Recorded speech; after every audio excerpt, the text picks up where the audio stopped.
Bismillahirrahmanirrahim. Assalamualaikum warahmatullahi wabarakatuh. Saya Sofi Nurdayanti dengan NPM 2006061. Pada video kali ini, saya akan membahas mengenai metode pendekatan machine learning yang terdiri dari 3, yaitu classification, clustering, dan juga regression. Baik, langsung saja ke pembahasannya. Metode machine learning secara umum itu dikategorikan menjadi 3, di mana ada classification, regression, dan clustering. Namun, pada dasarnya ketiga metode ini itu adalah bagian dari dua metode machine learning, yaitu supervised learning dan juga unsupervised learning. Pada video sebelumnya, supervised learning merupakan sebuah metode di mana data yang digunakan itu sudah memiliki label dan pembelajarannya juga terawasi. Sedangkan unsupervised learning metode yang digunakan untuk data yang belum memiliki label dan pembelajarannya juga tidak terawasi. Dari kedua ini, maka terbentuklah classification, regresi, dan clustering. Nah, yang pertama, unsupervised learning ini ada classification. Classification ini digunakan untuk mengklasifikasikan pada data kategorik, sedangkan untuk regression itu digunakan pada data yang nilainya numerik. Nah, salah satu contoh penggunaan dari klasifikasi ini yaitu adanya filter spam dari email, di mana si email itu sudah bisa mengklasifikasikan mana yang termasuk spam, mana yang bukan spam. Nah, sedangkan regresi biasanya itu tuh digunakan untuk memprediksi atau mengestimasikan dari nilai atau dari data si numerik tersebut. Contohnya, kita dapat memprediksi harga rumah berdasarkan luas tanah, jumlah kamar, dan lain sebagainya.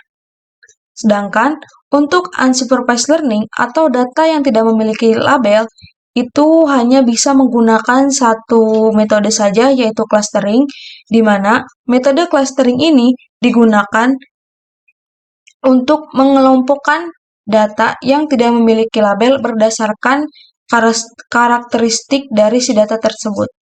Oke, langsung selanjutnya di sini saya akan membahas satu jurnal penelitian yang telah dilakukan oleh penelitian sebelumnya mengenai klasifikasi kanker kulit berdasarkan fitur tekstur, fitur warna cipta dengan menggunakan SPM dan KNN atau Super Vector Machine dan K-nearest neighbor.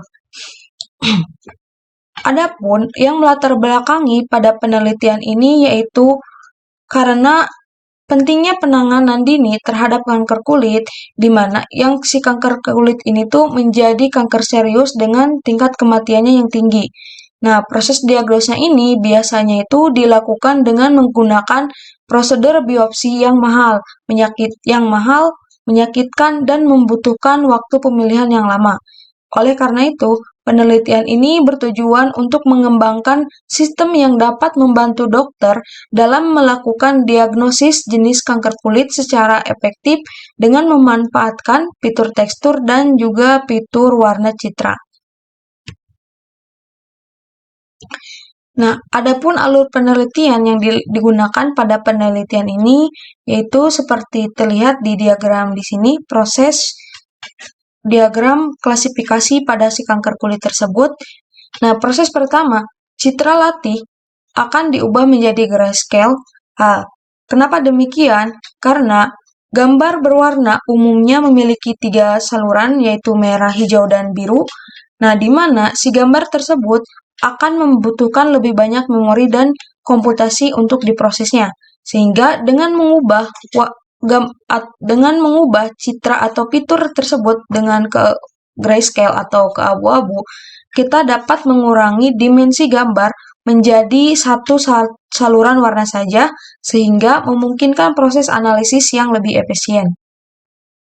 Nah, kemudian setelah dilakukan pengubahan warna, akan dilakukan ekstraksi fitur tekstur dan warna. Nah, ekstraksi fitur ini dilakukan untuk lebih menyederhanakan dan memfokuskan hanya pada informasi keabuan. Nah, setelah melakukan ekstraksi fitur, kita kemudian memilih nilai fitur yang akan digunakan untuk data training kita atau data latih kita.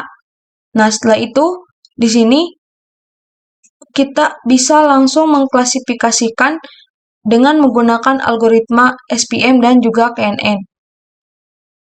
Nah, setelah dilakukan klasifikasi, nanti kita akan melakukan yang namanya hasil dari klasifikasi tersebut atau nilai evaluasinya.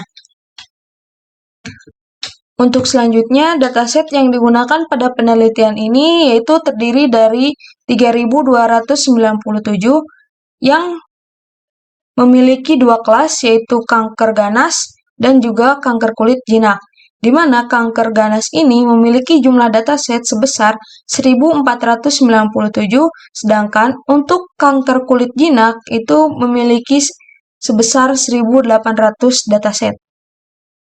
Adapun hasil penelitian yang dilakukan dengan melakukan klasifikasi pada kanker kulit ganas dan juga jinak, maka didapatkan hasil akurasi sebagai berikut.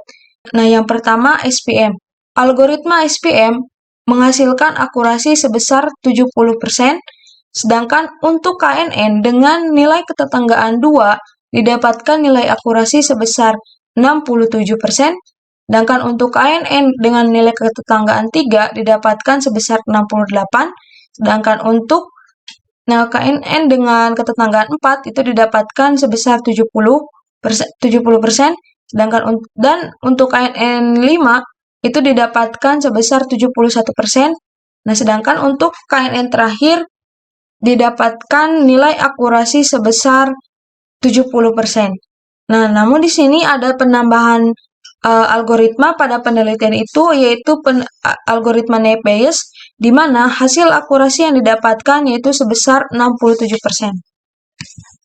Berdasarkan hasil akurasi yang didapatkan pada penelitian tersebut, maka dapat disimpulkan bahwa hasil klasifikasi dengan menggunakan algoritma SPM atau supervektor mesin itu menghasilkan akurasi sebesar 69,85%, sedangkan untuk algoritma KNN, akurasi tertinggi itu terdapat pada K5, di mana akurasinya itu mencapai 70,61% atau sekitar 71% dengan menggunakan 2.630 citra sebagai data training dan 660 citra sebagai data uji atau data testing. Dengan fokus pada klasifikasi kanker kulit ganas dan juga kanker kulit jinak. Hal ini menunjukkan bahwa penelitian ini memiliki potensi besar dalam membantu diagnosis dini terhadap kanker kulit dan meningkatkan perawatan pada pasien. Sekian dari saya. Wassalamualaikum warahmatullahi wabarakatuh.